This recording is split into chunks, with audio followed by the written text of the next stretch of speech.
William was the only one at the wheel of the bus, but had My never goodness. learned to drive.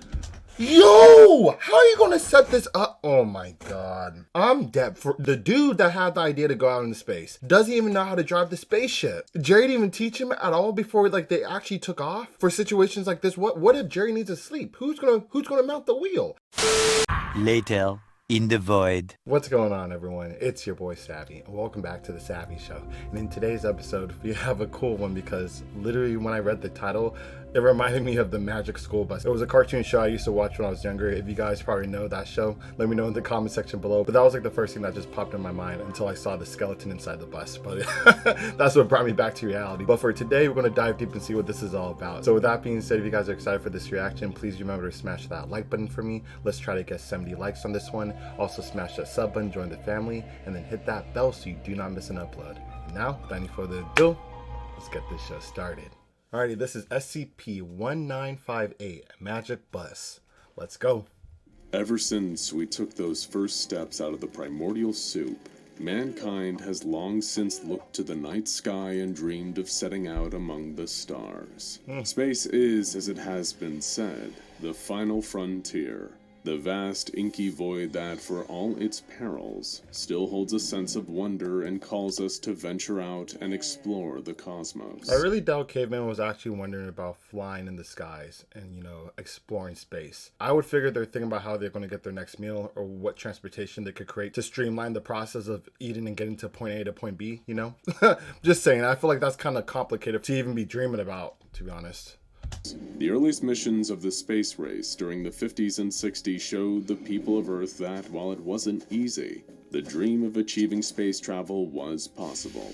And that dream, the willingness to chase it, is all you really need to get there. Well, that, plus a couple of friends and a Volkswagen microbus. For William, that dream of traveling away from Earth and up to the starry skies was inescapable. At 21, he was a guy like many others growing up in the 50s. His friends and family all thought of him as a bit of a beatnik, who was in deep with a lot of hip counterculture types. Yeah, looks like a granola. William had even dabbled in a few alternative religious groups as well.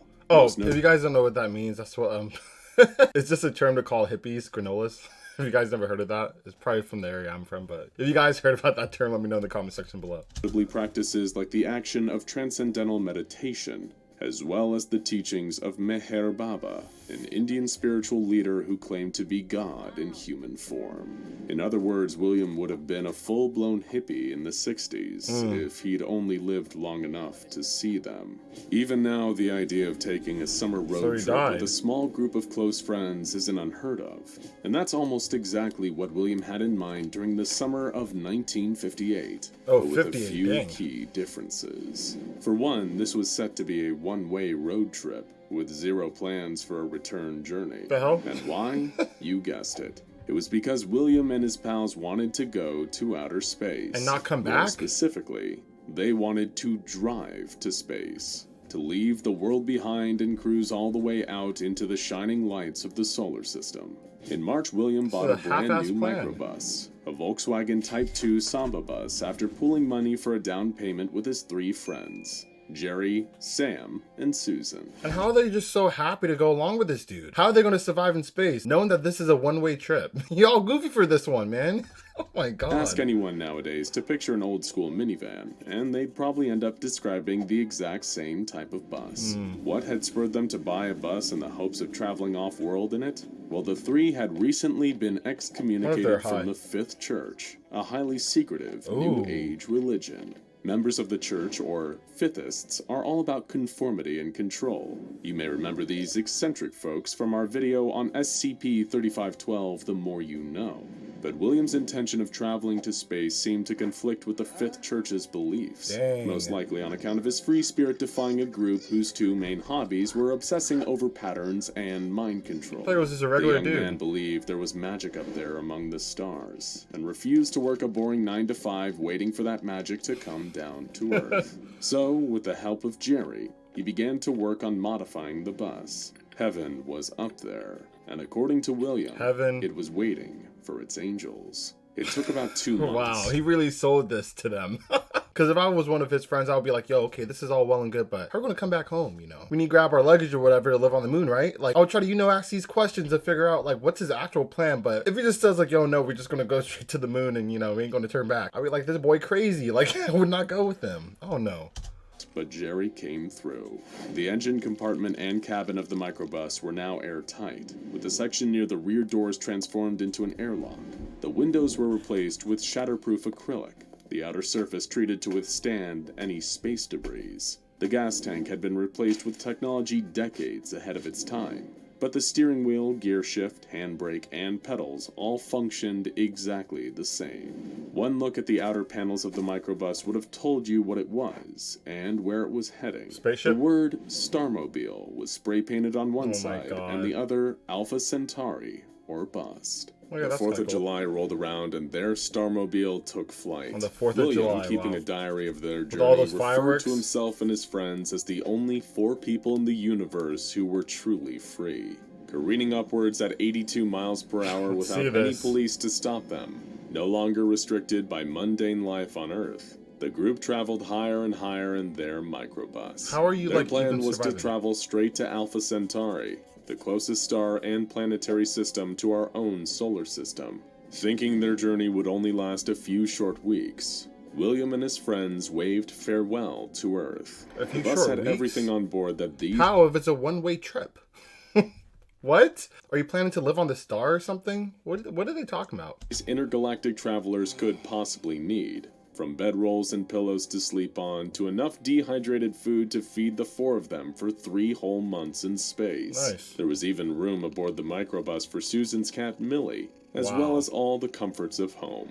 So, William and his cat friends and packed 4 people. bongos, a guitar, and countless books. But this road trip wasn't just an aimless joyride out into the cosmos. The intrepid group had enough supplies with them, and enough ambition to set up the first off-world Oh human my colony. God. It packed a seed bank containing hundreds if not thousands of varying seeds from a number of common domestic plants from Earth. On top of that, there were even frozen egg cells of domestic animals like cats and dogs, and Wow. livestock such as cows and pigs. Dang. These embryos were all ready to be unfrozen and allowed to grow once the gang reached their destination. If they could even inhabit life forms, though. You need to remember, there's different climates on all these planets. Some of them, the gravity's too dense, or, you can't even sustain life because the temperature is just too hot or cold. Like, you never know. So for them to just, like, out of nowhere, without even knowing the climates of where they're trying to go to, which is the star closest to the sun in their solar system, that doesn't really guarantee for it to be a suitable home. Like, come on now. However, it didn't take long for problems to start arising. Yeah. For one, the group quickly ran out of libations within the first 5 days of leaving Earth. Spirits were naturally dampened by the absence of spirits, but William tried to remain optimistic, hoping to grow barley and concoct some homemade brew once they arrived at Alpha Centauri. But while the lack of see. ale and lager was an inconvenience, Ale and lager. there was worse on the horizon. During a group sing-along, something collided with the Starmobile. Sing-along? Naturally, all aboard were rattled, and it was Jerry who stepped up to calm everyone, Uh-oh. stating it was likely just space dust or debris. He opted to take a look outside and see if there had been any damage to the Dang. microbus. Okay, I guess Jerry's the alpha of the group. I thought the other dude was leading the pack. Jerry's been driving the whole time, opting to go out and everything. God dang, it's not even your idea. Donning a the homemade most. spacesuit, Jerry left via the airlock Would've at the stayed rear of the inside. bus and examined, finding no significant harm had been done. But as he was about to make his way back inside, Exactly. something struck the Starmobile again. Oh, God. The force of it caused Jerry to lose his grip, sending him drifting out into space. Bye, Jerry. William was the only one at the wheel of the bus, but had My never goodness. learned to drive. Yo! How are you gonna set this up? Oh my god. I'm dead. For the dude that had the idea to go out into space doesn't even know how to drive the spaceship. Jerry didn't even teach him at all before they actually took off for situations like this. What if Jerry needs to sleep? Who's gonna mount the wheel? I doubt the other two knows how to. Like, come on now. This is wow. Y'all deserve to die.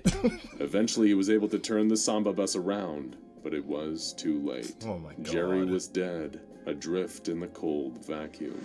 The loss overwhelmed the group, but hit Susan worst of all. Now who's gonna drive? She and Jerry had wanted to get married the moment they arrived at Alpha Centauri. William had even obtained a minister's license so he could officiate his friend's wedding that would now never happen. 3 days later, went out Sam there, and bro. William awoke to find Susan dead on the floor of the bus. The grief and sorrow had gotten too much for her. Oh my God. According to William's diary, she died of a broken heart, drawing up his guitar and that's strumming actually Amazing sad. Grace for his second dead friend. But I don't even think that's a thing.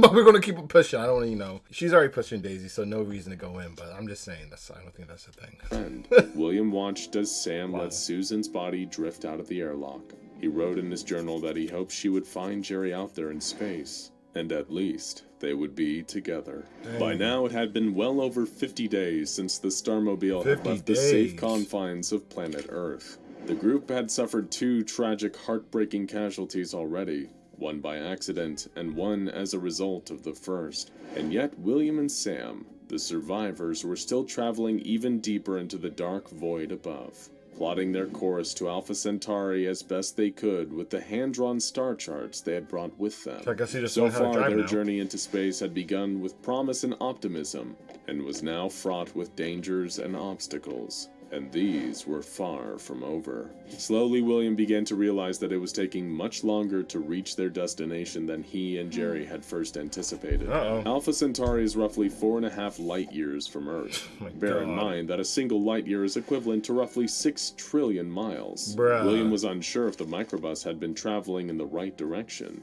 or if it had even managed to miss the terminus of the journey. The What? charts Jerry had drawn were of little help. He had been the expert, the one who planned the trip and modified the Volkswagen Type 2 Samba bus for space travel.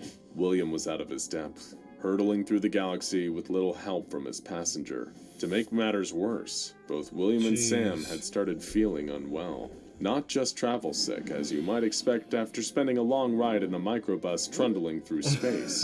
Their illness wasn't even caused by being Freaking trapped in the aliens. cramped space for such a long duration of time. What's going on? Blotches had begun to appear all over their skin, Yo. and Sam had been having trouble eating. At random, even a tooth spontaneously fell out of his mouth. What? These aren't symptoms typical of space travel, though. Due to a severe lack of vitamin C in the food they had packed, the pair of them had developed scurvy. They even packed her. All I could do is laugh. Their fate's inevitable. Just as it seemed like a trip to Alpha Centauri couldn't have been a bigger disaster, Oh my God. William awoke to see something out of the microbus window. Something he had probably seen hundreds of times in his lifetime, but seeing it now filled him with dread.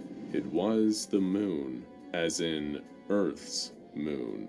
They were barely close to Alpha Centauri, quickly realizing that they would never reach their destination on their current course due to their grievous errors in calculation. Oh my God. William did the only thing he could. Shoot yourself? He closed the curtains so that Sam couldn't see how big of a mistake they had made. Eventually, Millie crawled behind the sofa and died. Meanwhile, Sam stopped being able to keep his food down. Aw. Towards the end, he could barely so much as see or even sit. Every time he asked his friend if they had arrived yet, William would tell him that they would be there tomorrow.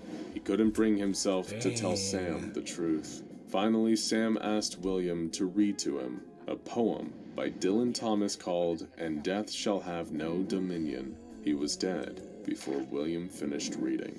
Saddened and filled with remorse, William pushed the last of his friends out of the airlock, realizing that no one would be left to push him out whenever he eventually died. The final thought he recorded in his diary came after 2 whole months spent isolated and alone in space What a before goofball. William's death. The last thing he wrote was that the stars looked so beautiful against the dark backdrop of the universe. In spite of the tragedy of his situation, so few others, especially from his time, would ever truly see them like this. Today, the bus is still drifting quietly through space. Now known as SCP-1958, it rests in the orbit of Mars, the withered remains of its driver still sitting at the wheel. Dang. William and his friends never made it to Alpha Centauri.